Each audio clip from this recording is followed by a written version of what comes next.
অভিষেক বন্দ্যোপাধ্যায়ের সেবাশ্রয়ে ভুল চিকিৎসায় পা বাদ যায় মহিলার। অভিষেক বন্দ্যোপাধ্যায়ের নামে রবীন্দ্রনগর থানায় এফআইআর দায়ের হয়। আর আজ স্বাস্থ্য ভবনে পৌঁছন ভুক্তভোগী মালতী বিশ্বাসের পরিবার। এই বিষয় নিয়ে আরো বিস্তারিত জানতে কথা বলে নেব সরাসরি। আমাদের সঙ্গে রয়েছেন প্রতিনিধি সন্দীপ সরকার। সন্দীপ, স্বাস্থ্য ভবনের আধিকারিকদের সঙ্গে কি মালতী বিশ্বাসের পরিবারের কথা হয়েছে? কি বলছেন তারা? দেখো, খোদ স্বাস্থ্যমন্ত্রী তাদেরকে ডেকেছেন, পরিবারের সদস্যদের সাথে কথা বলতে চান তিনি। এখন এর আগেই আমরা জানি স্বাস্থ্য দপ্তর একটা স্বতঃপ্রণোদিত তদন্ত শুরু করেছিল। এই একের পর এক থানাতে সেবাশ্রয়ের নানান কেলেঙ্কারি নিয়ে এফআইআর দায়ের হওয়া, অভিযোগ দায়ের হওয়া, তার পরিপ্রেক্ষিতে স্বাস্থ্য ভবন সিদ্ধান্ত নিয়েছিল যে এর গোটা এই সেবাশ্রয় ক্যাম্পের সঙ্গে সরকারি চিকিৎসকদের একটা অংশ যেভাবে জড়িত ছিলেন, তাই তারা এই বিষয়ে আরও তথ্য সংগ্রহ করার দরকার আছে, তদন্ত করে দেখার আছে সরকারি চিকিৎসক, সরকারি আধিকারিক, এমনকি প্রশাসনিক আধিকারিকদের ভূমিকাও। তাই স্বাস্থ্য দপ্তর একটা পৃথক তদন্ত করছে। এখন এই রকম একটা পরিস্থিতিতে এই মালতী বিশ্বাসের পরিবার তারা রবীন্দ্রনগর থানাতে নতুন করে অভিযোগ দায়ের করেছিলেন এবং সেটাকে পুলিশ পরবর্তীতে এফআইআর রুজু করলো। এখন মালতী বিশ্বাসের পরিবারের অভিযোগ ছিল সেবাশ্রয় ক্যাম্পে চিকিৎসকরা রোগ শনাক্ত করতে তারা পারেননি। সঠিক অসুখ সঠিক সময়ে নির্ণয় না হওয়ার কারণে পরবর্তীতে সরকারি হাসপাতালে যখন রোগীকে নিয়ে যাওয়া হয় ততদিনে অনেকটা দেরি হয়ে গিয়েছে এবং পরবর্তীতে সরকারি হাসপাতালে পা বাদ দিতে হয়, অ্যাম্পুটেশন হয় ওই মালতী বিশ্বাস নামে ওই বৃদ্ধার। এই ঘটনার অভিযোগ পেয়ে পুলিশ তদন্ত শুরু করেছে। ইতিমধ্যেই এফআইআর দায়ের হয়ে গিয়েছে, বেশ কয়েকটি ধারায় মামলা রুজু করেছে পুলিশ। তার মধ্যে যেমন ভারতীয় ন্যায় সংহিতার ধারা রয়েছে, তার পাশাপাশি অ্যাটমিক এনার্জি অ্যাক্টের ধারা দেওয়া হয়েছে, তার পাশাপাশি জাতীয় মেডিকেল কমিশন এবং ক্লিনিক্যাল এস্টাবলিশমেন্ট অ্যাক্টের একাধিক ধারা রয়েছে। এই তদন্ত পুলিশ করছে। কিন্তু স্বাস্থ্য দপ্তর তাহলে কেন ডাকলো মালতী বিশ্বাসের পরিবারকে? তার কারণ হচ্ছে যে তিনি যে অভিযোগ করেছেন, পরিবারের তরফে যে অভিযোগ করা হয়েছে, তাতে সরকারি কোনো চিকিৎসক, সরকারি কোনো হাসপাতালের কোনো জুনিয়র ডাক্তার এই বিষয়টার সাথে যুক্ত কিনা, এবং যেহেতু স্বাস্থ্যক্ষেত্রে একটা বড়সড় কেলেঙ্কারির একটা পূর্বাভাস রয়েছে, সেই একটা আভাস পাওয়া যাচ্ছে, তাই সেই জায়গায় দাঁড়িয়ে স্বাস্থ্য দপ্তর গোটা ঘটনাটা তদন্ত করতে চায়। তাই স্বাস্থ্যমন্ত্রী নিজে পরিবারের সদস্যদের সাথে কথা বলেন এবং আজকে ডেকে পাঠানো হয়েছে মালতী বিশ্বাসের ছেলে। তিনি এসে পৌঁছেছেন, সৌম্যদেব বিশ্বাস, তিনি স্বাস্থ্য ভবনে এসে পৌঁছেছেন। স্বাস্থ্যমন্ত্রীর সঙ্গে তিনি কথা বলবেন। সরকারি আধিকারিকরা যারা রয়েছেন তারা রয়েছেন।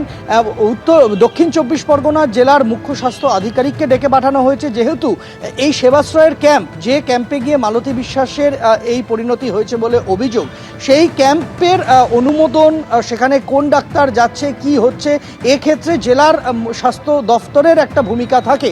তাই দক্ষিণ 24 পরগনা জেলার মুখ্য স্বাস্থ্য আধিকারিককেও কিন্তু স্বাস্থ্য ভবনে ডেকে পাঠানো হয়েছে। আজকে সকালবেলায় জেলার মুখ্য স্বাস্থ্য আধিকারিক তিনি এসে পৌঁছেছেন স্বাস্থ্য ভবনে।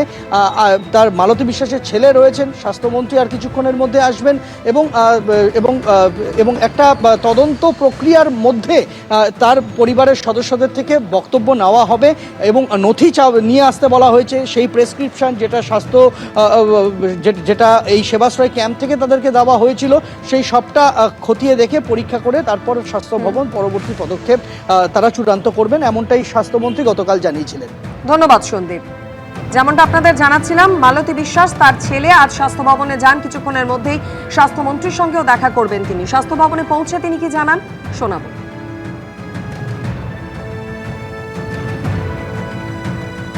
সেবাশ্রয় ক্যাম্প হয়েছিল, সেবাশ্রয় ক্যাম্পেতে ট্রিটমেন্ট করার পর refer to MR Bangur, refer to CMM hospital.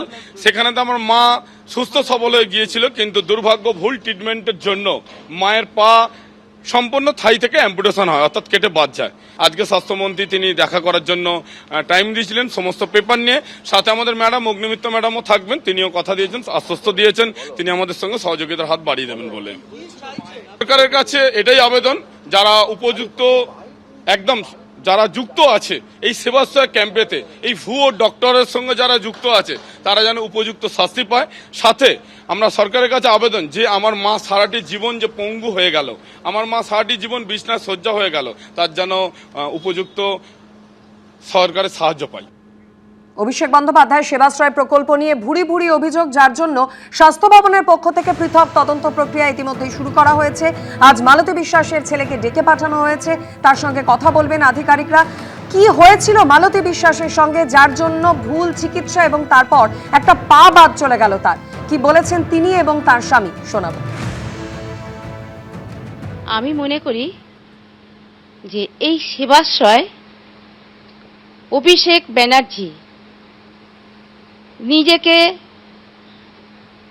দেখাবার জন্য, যে গরিব দুঃখীর জন্যে এই সেবাশ্রয় খুলেছেন, খুবই ভালো কথা, কিন্তু তিনি অবশেষে গরিব দুঃখীর পাশে কিন্তু সঠিকভাবে দাঁড়ায়নি। আমি এখানে আমার আলোক সঙ্গে ক্লাবে যে সেবাশ্রয়ে, সেখানে আমাকে ভুল ভাল ওষুধ দিল, সেই সব খেয়ে আমার ব্যথা যন্ত্রণা বেড়ে গেল। এইখান থেকে আমি নবরতন, আপনার নবরতন, ওইখানে যে ক্যাম্প বসেছিল, সে বিশাল বড়, ওখানে অভিষেক নিজে এসে ওখানে উদ্বোধন করেছিল। আর ওই ক্যাম্পে আমি দেখাতে গেছিলাম, পা যে কেটে বাদ যাবে এটা আমি ভাবিনি। আচ্ছা, আমি পা দেখাতে যখনই প্রথম যে ডাক্তার, সে আমাকে দেখেই প্রথমে হেসে বলছে, আপনি 1,20,000 টাকা দেবেন? আমি বললাম, আপনি কি বলছেন? আপনি এখানে বসে আছেন, আপনি ডাক্তার তো? আপনি এই কথা, আপনি কোথাকার ডাক্তার বলুন? তখন বললো, আমি জগন্নাথ গুপ্তর ডাক্তার। আপনি ডাক্তার, আপনি কি করতে টাকা চাইছেন? তা বলছে, আপনার একটা পা তাহলে আমি ঠিক করে দিই। আমি বললাম, আপনি তাহলে এখানে কেন বসেছেন? তখন বললো, তাহলে আপনি আপনার পার্টির মারফত দিয়ে যান, অভিষেকের সাথে যোগাযোগ করুন। তারপর আমি ওনার সাথে যোগাযোগ করি। আমি চাই আমার মতন আর কেউ যেন না এরম ভোগে। আজকে আমি চিরদিনের জন্য পঙ্গু হয়ে পড়ে রয়েছি। এবিপি আনন্দ, এগিয়ে থাকে, এগিয়ে রাখে।